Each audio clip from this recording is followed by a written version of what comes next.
Roger Federer. Photo, Marianne Bevis. They may both be former champions, Federer 3 times, Isner once, the last 2 winners at the tournament's exotic old venue on the Florida Keys. And one of them would become the first ever champion at its vast new home, the Hard Rock Stadium. Yet for 2 men with so many years on the tour, so many titles between them, and such enduring presences in the top 20, frequently, indeed, in the top 12, Federer and Isner had met remarkably few times on the tour, just 7 in a professional span of more than 12 years. They had not, aside from the differently structured Laver Cup, met at all in 3.5 years, a win for the towering American on the indoor hard courts of Paris. They had only ever met once in a final, a win for the Swiss on the outdoor hard courts of Indian Wells. But here they were, playing for the first time since Isner had reached a major semi-final and won a first Masters, the first time since he had qualified for the World Tour Finals, and the first time since he had joined Federer in becoming a father. And here they were, playing for the first time since Federer had undergone his first surgery, since he had returned to number 1, the oldest to do so, and since he had gone on to add 3 more majors to his record 17 in the space of around 12 months. Since that last meeting, Isner had, arguably, enjoyed the best years of his career, and a repeat victory in Miami would take him back to his career high of last summer, number 8, and up to 4th on the Race to London board. And since that last meeting, Federer had totted up his 100th title, was now into a record 50th Masters final, and should he win his 4th in Miami, he would rise to the top of that Race to London. Impressive numbers all round, then, for the oldest ever Miami final. But in the end, all those statistics could count for naught. Instead, it could all come down to 2 particular scenarios. First, the Isner serve. He had fired down 98 aces, and had won 9 tie-break sets, with his only other set sealed at 7-5.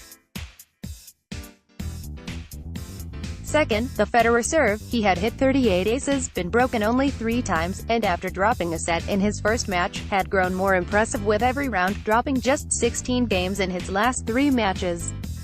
The 3-time champion had, it seemed, begun to master the very different court laid in Miami, slow, lower bouncing, gritty, compared with the one in Indian Wells, also slow but with the dry, thin air making the ball fly. Federer had already made the final in the desert, and he had now beaten tough competition, number 13 Daniil Medvedev, number 6 Kevin Anderson, number 20 Denis Shapovalov, to reach the final in Miami, in one of the toughest back-to-back stretches in tennis. And that on top of winning his 100th in Dubai. That he had beaten a big server, a lefty one-hander, and a youthful baseliner in such short order promised problems for Isner. And when Federer won the toss and chose to receive, taken in the context of those Isner statistics, it spoke of great Swiss confidence and not a little boldness. And paid off. A lob over the reach of the American's 6 feet 10 inches frame, a winner follow-up, and then a tense double fault by Isner, and Federer had break point. Rushed by the Swiss, Isner shanked and gave up the break in the opening game. Federer dropped his first point on serve, but then swept through love hold after love hold.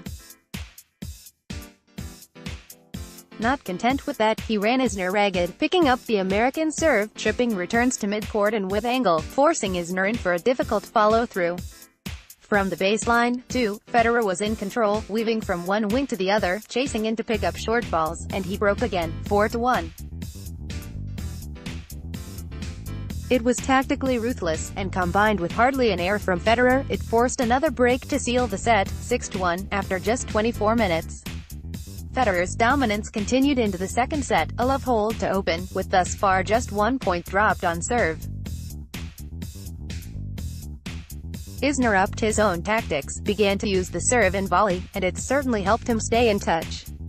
The America's problem, however, was twofold. His own serve has never been as potent a weapon against Federer as it has against many others. And Federer's own accurate, varied, disguised serve has caused more men than Isner a problem, and the American never looked close to breaking. When Isner called the physio for treatment to his ankle mid-set, that made a breakthrough look even more unlikely. Isner continued, but jarred his foot in a vain attempt to retrieve another winner from Federer, and called for more physio after another swift hold by the Swiss, 5-4. Clearly in pain, he mouthed to his box that he could not move. Would he retire? No, he was too classy for that.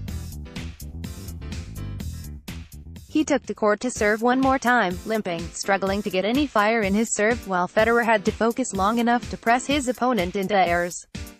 The last one came on match point, a ball just long, not the perfect way for the Swiss to win a 28th Masters title or notch up number 101, and the celebration was restrained, the embrace warm.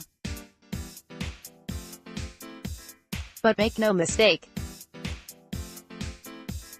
Even if Isner had held his form to the end of the match, here was a Federer operating at his tactical best, and playing with the accuracy and pace to put those tactics into practice.